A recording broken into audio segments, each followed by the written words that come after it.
Well, hello there, and this is Auntie. And I am here to do my review on 90 Day Fiancé, The Other Way, Season 1, Episode 8, Chickening Out. If this is your first time being here, please like, comment, and subscribe to my channel. And to all of my new subscribers, thank you all so much for joining the channel. And to all of my nieces and nephews who've been here with your auntie for the long haul, thank you all so much for your continued support. Y'all, if I had to grade this episode, I'm afraid I would give it a C minus or a D. I felt like this was a filler episode, and I don't like when they do that to us. Like, give us something, give us some meat to each and every episode. But anyway, we're going to make the best out this mofo, okay? Because y'all here with y'all auntie, and that's what we do here at this channel. For all of you all who saw the video earlier, yes, it was copyright strike, and so I am now battling with that. And as soon as YouTube goes through it and reviews it, it will be back up, okay? So don't worry about it. Sometimes that's what happens with YouTube videos that are a little controversial when you are reading the news, and it's okay, I'm all good. Y'all know y'all auntie got that bounce back, okay? I got that bounce back, baby. So anyway, let's go ahead and get into this episode, shall we? Yes, we shall. So the first couple that I want to talk about is Ronald and Tiffany. We all saw Ronald last week. He went out with his boys to his bachelor party, and you know, his boy set him up, his best friend set him up with drinking and strippers and all the things that Tiffany did not want him to have. And now she's sitting at the table acting as if she's going to go back to America if he doesn't straighten himself out. Girl, bye. This girl wants this man, and she flew all the way to Africa, uprooted her and her son, and there's nothing that he's going to do that is going to cause her to go back, okay? She says that, you know, it's a trust factor, that he broke her trust. Everything that she asked him not to do is what he did. Well, guess what? He didn't throw the bachelor party. He didn't know that his friends was going to do that. I mean, you know, he showed up. He was honest with her. He told her that it was a stripper there and that the girl was butt naked and dancing on him and everything. And most men don't even tell you that much. And so I just think that she's just like wasting our time again. Like I said, another little cotton freaking filler episode. And I just was like, okay, next. The next person that I would like to talk about is, let me think, Corey and Evelyn. So Corey is over there. He decided that he gonna get up and uproot himself and go to Ecuador. He is in right now a culture shock. He don't know his butt from a hole in the ground. So, you know, it's Evelyn's brother's birthday, and they decide that they're gonna have a party for the brother, and so they go, you know, to get a chicken. He's saying it smell foul and it stink and all of that kind of stuff. And, you know, they're talking about he's privileged and he's lived a privileged life. Ain't nothing wrong with living a privileged life. I mean, to them, I think that, you know, they want him to be a little rough and tough, but he's not going to be rough and tough. He is Americanized. He's been in America all his life. And he knows to go and get a chicken, you know, already cut up and bleached and all of that kind of stuff from Mr. Perdue or from the grocery store. Okay, he's used to it being wrapped up in Tyson's. So, you know, they're not really feeling him. And I'm not feeling this couple either. Evelyn did show a little bit of affection. Thank you so much for the $5 super chat. I don't have my glasses on. Let me see. I think that's, let me see what your name is. Let me put my glasses on. Thank you, none, nowhere. Now where? Nowhere. Okay. Thank you so much for the $5 super chat. And so, he's Americanized. If I was to go to a country like that, I would probably be complaining too. I'm not used to seeing a chicken running around and having it, but y'all excuse me. I'm looking like Michael off of Life After Lockup. Okay. So anyway, she is thank you so much for the $2.99 super. Is that two? Oh, that's $2.79 Cash App. Thank you, MB Auntie XOXO. Been waiting for this live. Oh, love you. Thank you, boo. Somebody gonna be blessed because y'all are super chatting y'all auntie. So anyway, we see him, he wants to fit in with the family. He wants the family to like him. And so he's at the, at the party and they're asking him questions and all of this. And then this mofo decides, okay, that he's going to do a magic trick with some damn cards. Come on. How stupid can you be? You over there in a third world country where they don't play no damn hocus pocus stuff. So he takes out a deck of cards. He flips through the cards and he has a guy, birthday boy, to pick a card out. So, he picks the card out. He tells him, hide the card and all that kind of stuff. And what he's going to do is take this, this card, and he's going to burn a piece of paper or a piece of the card, and then it's going to reveal what card he has.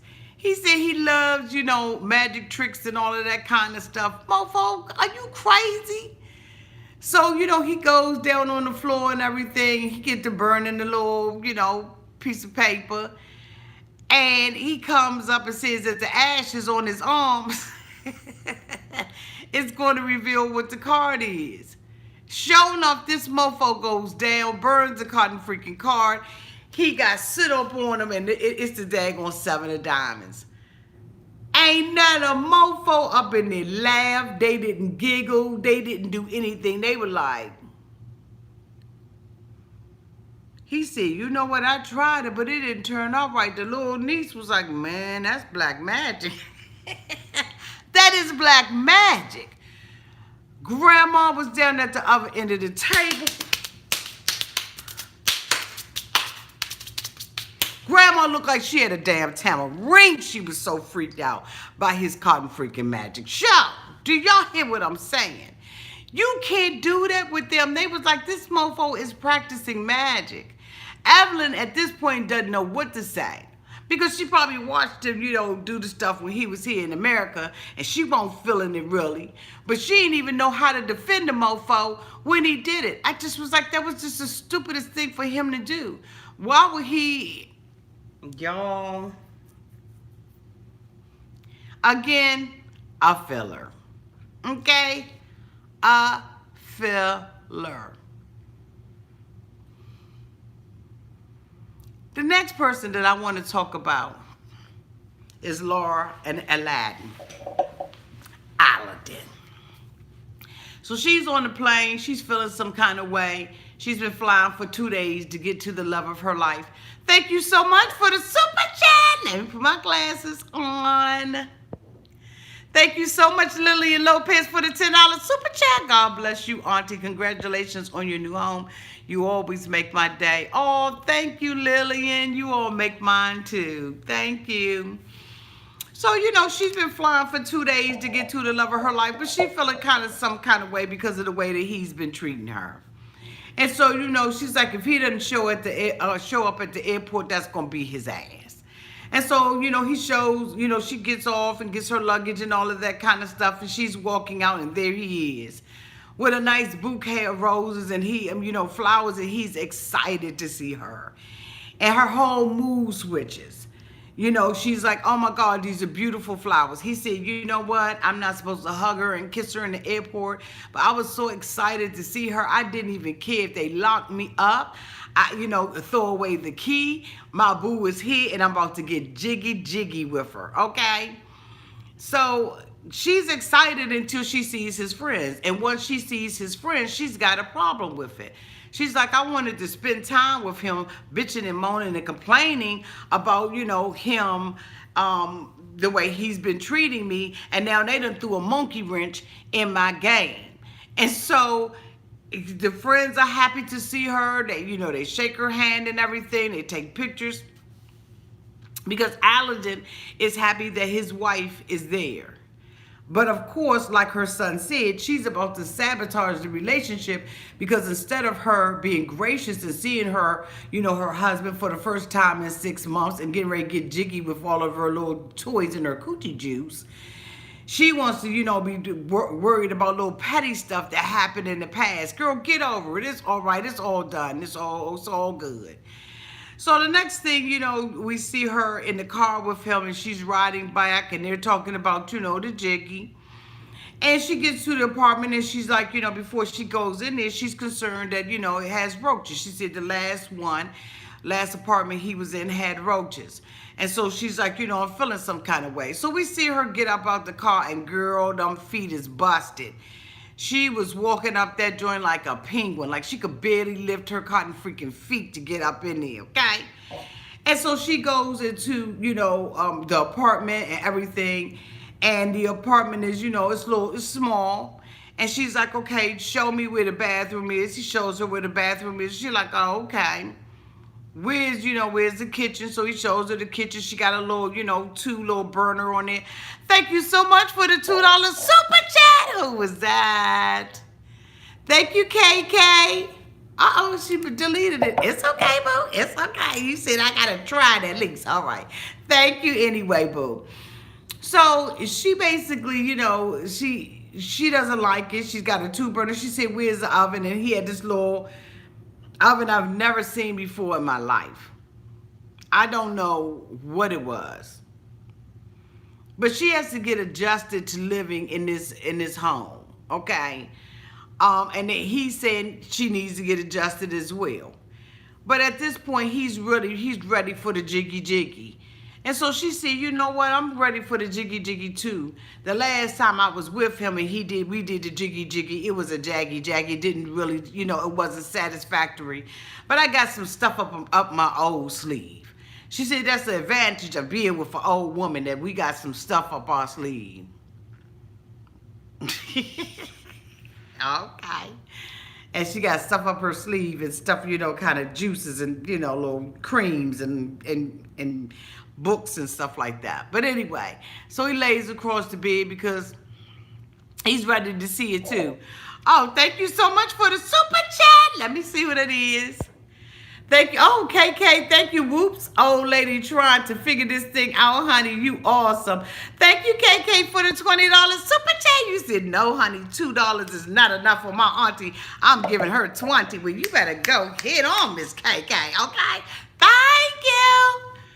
So she gets, gets in there and she gets to unbuttoning him up and everything. If the jiggy wasn't all of that, then why are you grinning from ear to ear? That's what you've been talking about. That's what he's been talking about.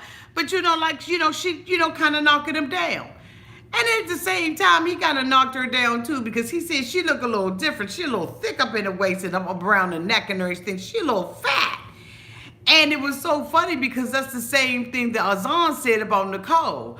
I guess so, the Tunisian men don't want you old and fat. You know what I'm saying? You could be old now, but damn it, you can't be fat.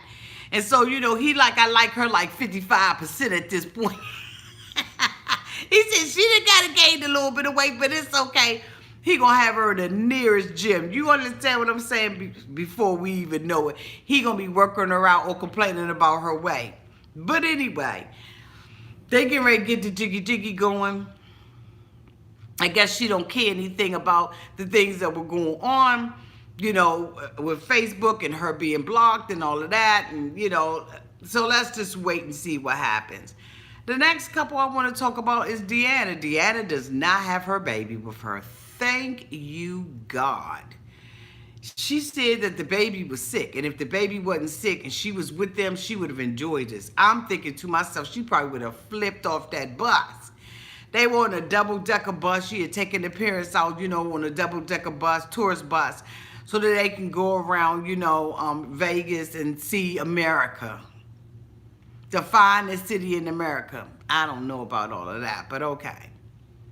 Wrap your stay. Wrap it. Whatever. And so, they're on the tourist bus and they doing what tourists do. They taking selfies and snapping and doing all that kind of stuff. And, she's over there worried to death on whether or not they like her or not. She wants to know whether or not she can marry him. She got a baby in her oven and she's like, okay, I want to know, do they like it? Are they enjoying themselves? And they were like, yeah, we enjoying ourselves. So she asked him to ask him, what's the difference between South Korea and, the United States? And they were like, you got big buildings and stuff like that, and we don't have all of that. And so the parents look like they really are enjoying themselves. And I would be too if that little baby wasn't around. But anyway, they get off of that, and then we see them having dinner and everything. And after they have dinner, it's like, okay, I really want to get down to the nitty-gritty on whether or not your family likes me. Can you ask your family whether or not they like me and they will approve of the marriage? And so basically, he asks them, but he doesn't say anything about the marriage. He just goes into, do they like her? And they were like, yeah. And so she was like, okay, well, do y'all approve of the marriage? And the mother and father basically were like, yeah, we approve of the marriage. Do you truly love him outside of that baby? And she was like, yes. He seems to like her. They were laughing at the father because instead of the father saying family, he was saying hamily. And so, he was like, I'm sitting here talking about something serious and y'all laughing. This ain't funny. And I was like, it is a little funny, Papa Son. But again, like I said, it wasn't nothing for us to be able to write home about. This was a show enough filler episode until we got to Submit and Jenny. Submit is still hiding. This mofo want to run like I don't know what. Submit got his boo Jenny there with him, and he's happy for the most part. But this mofo is scared to death. As we know from last week, Submit has quit his job so that he can spend time with Jenny. But he has been dishonest to his parents. And it's their custom, that the approval of the bride has to go through the parents. Like, you don't make your own decisions over that mofo. They make your decisions for you. But Jenny got her little pink lipstick on, got her hair flat ironed and her little jacket, and she's going out on the town to finally meet Submit friends.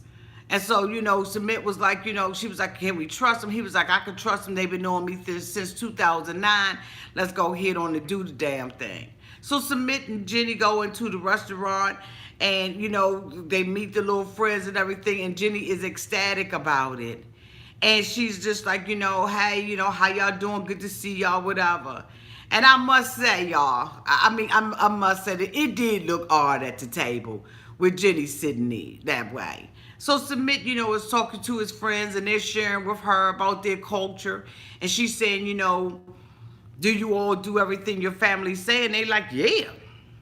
Like, that's the culture. That's what we do here. Our marriages, our relationships and everything, our lives, where we work at, what we do in our lives is, approved by our families. It has to be approved by the family. And Jenny was like, y'all got to get past mofos, talking about you, worrying about what they say and running your life. In the meantime, in the between time, there's a mofo over at the table. He the little court jester. He's sitting over there making fun of Jenny and talking about how much is the American woman going to drink. Everybody laughing and all that kind of stuff. So Submit can't really concentrate on what the hell is going on because he know they over there talking about his boo. So Submit, his friends is trying to talk. You can tell that it's an uncomfortable situation going on in the little restaurant or whatever the hell it was. And Submit decides that he's going to, he's going to show some chivalry and he's going to stand up for his girl.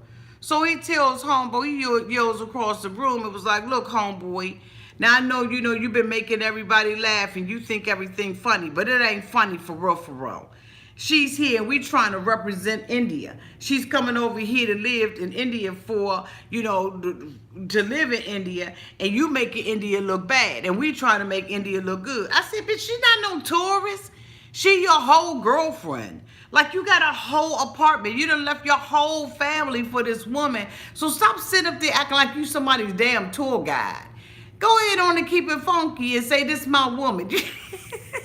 But Samir was like, I ain't gonna go that damn far with it, because I don't want nobody to go out and snitch. And so, the people over at the other table, they kind of got some things going back and forth with him.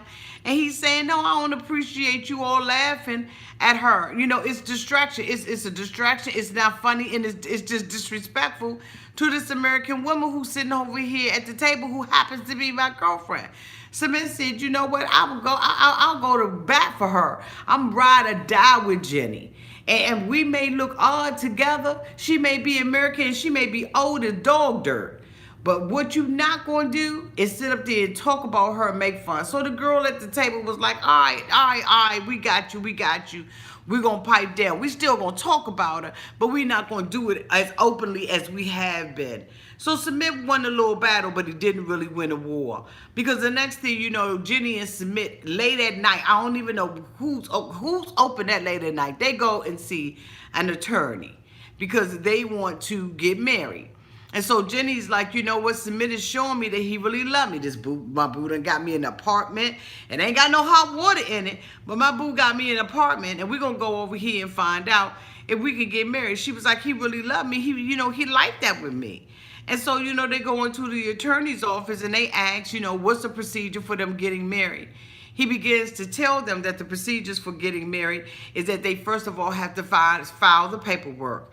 Once they file the paperwork with the registrar will send the information and the marriage license to the last known address, to your permanent address. Smith said, wait a minute, hold up. You can't send that to my parents' house. That's going to go to my parents' house. So now him and Jenny have a reality that they got to face, because these mofos really about to, get blasted. Submit was like, I can't have this paperwork going to my parents' house. So Jenny was like, well, what's the purpose of you sending the paperwork to the parents' house? He said, because we don't know if he married to somebody else. We got to find out whether or not this mofo was married to somebody else. Suppose he just, abandoned his family and he marrying you because you an American woman. You know what I'm saying? We got to go and we got to file the paperwork. So Jenny was like, well, can the family, object to the marriage? And he was like, usually they don't, but you know what? They got a right to do it. And at that point, you would have to appeal the family's decision for y'all not to get married. And after that, the whole cotton freaking wind was up out of Jenny's sail. Jenny was just devastated. And so was he. She said that, she had, made sacrifices. She don't have anything to go back to. And I'm saying, you got beautiful daughters and grandchildren that you can go back to. You can always pick up the pieces, Jenny, and put your life back together again, boo. All is not over until you 6 feet under and you got dirt laying on top of you. You can always recreate yourself, boo. Now, I know you love this man, you know what I'm saying, this telemarketer or whatever he used to be. But at the end of the day, boo, you got a whole lot to live for. Okay, so it don't work over there. But the thing about it is built on a weak foundation. Ain't nothing strong about y'all relationship. Jenny wants him to go ahead and be upfront with his family and just tell his family what he's doing. But Samit knows that the custom is not going to allow him to do that easily. That he going to basically have to fight with his family. He may get disowned because they've already told him not to be with this old woman. So they come out of the, out of the little office and everything. And the guy was like, before they left out, the guy was like, is y'all clear on what I'm saying? And they like, yeah, we clear on what you saying. And they go outside and Jenny burst out crying and she's in Smith's arm. And he's like, it's going to be all right, baby. I'm here for you until I got to talk to my parents. And my little heart went out for Jenny a little bit because I was like, dag on. That it really is a crying shame that their custom does not allow you to fall in love with the person that you want to fall in love with. Here in America, we really are privileged because we get to love who we want to love. We get to love people of different races and all kinds of, different religions. Like we get to love and marry who we want to. We don't have restrictions from our families or arranged marriages and all of that kind of stuff. But we do got a high divorce rate. But it really is sad because Submit to Me appears to really love this woman. Even though he lying. He catfished her from the beginning. Her whole entire life over there right now is just one big episode of catfish on MTV. Jenny, girl, you in danger. I know that this man love you and he doing all this stuff, but I'm telling you right now, I think it would have been easier for you to stay in the United States and do a K-1 visa. I don't understand why these people did not do, K-1 visas and bring them to the United States. But maybe, I'm not understanding it. Again, if I had to rate this episode, I really would rate this episode a C-. Really basically a D. It was a filler episode. It did not have a lot of action in it for your auntie. They had spots on there where they thought that it was funny, but it just didn't give me the kiki and the chuckle that this show usually gives. I guess it's going to get better on the by and by. I don't know. But it's got to be better than it was today. Thank you all so much for being here tonight. Thank you all so much for your continued support. Thank you to everybody who super chatted me. And thank you so much to Mary, who has been out here moderating that can all boo. I love you to pieces, and I will talk to you all soon. I will be coming back out tomorrow and doing my review on Smothered for all of you all who watch Smothered. It was a hot tail mess. Love you all. Mwah. Bye-bye. Good night.